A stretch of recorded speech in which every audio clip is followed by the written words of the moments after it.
पालक आणि आंबट चुका मिक्स केलेली पातळ भाजी। त्याच्यासाठी लागणारे साहित्य आहे मोहरी, हळद, कढीपत्ता, शेंगदाणे, कांदा आणि हिरवी मिरची, लसूणचा ठेचा। आणि यात तुरीची डाळ आणि चण्याची डाळ या दोन डाळी असतात। त्याच्यासाठी पालकही हे आंबट चुका आहे आणि कोथिंबीर इतक्या कमी साहित्यात ही भाजी होते।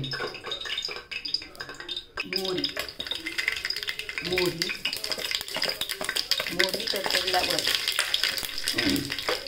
कढीपत्ता, कांदा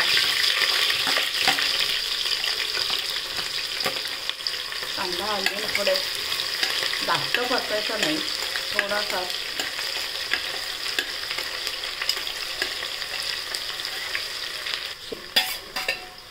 शेंगदाणे थोडे तेलात परतून घेऊ।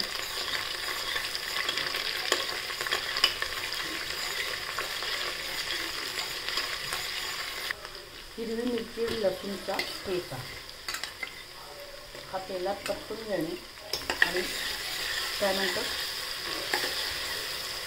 हळद टाकून, म्हणजे हळद कच्ची नाही राहत, थोडं 2 मिनिटं परतून घ्यायचं।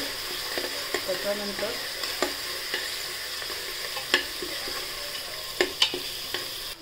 चण्याची डाळ आणि तुरीची डाळ ही तेलात परतून घ्यायची।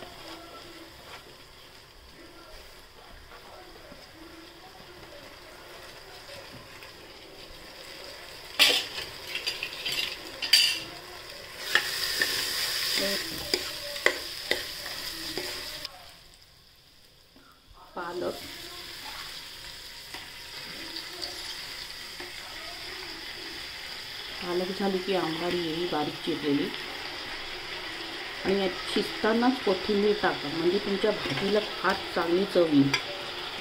सहसा असं कोणी टाकत नाही, पण तुम्ही एकदा टाकून करून बघा। ही कोथिंबीर ना शिजताना जरा जास्त टाका, तर तुमच्या भाजीला चव खूप येईल।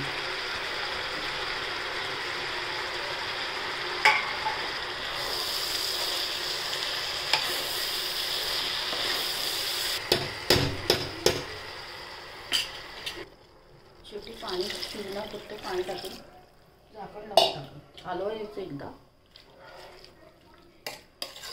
व्यवस्थित हलवून, आणि शिजल्यानंतर मीठ टाकायचं। त्यात कुकर उघडल्यानंतर मीठ टाकून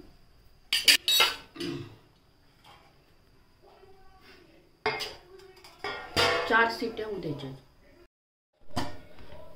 कुकर बंद काढलं ती भाजी द्यायची, त्याला परत एक उकळी आणू द्यायची आणि त्यात मीठ टाकायचं शेवटी, आणि जरा एक उकळी आल्यावर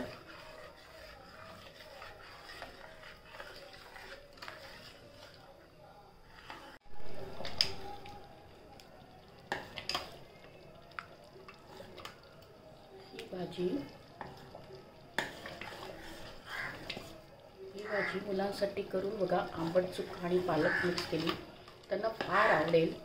आणि मुलं आंबट चुका खात नाही, पालक नाही खात, तर त्यांना एकदम पौष्टिक भाजी अशी करून दाखवा।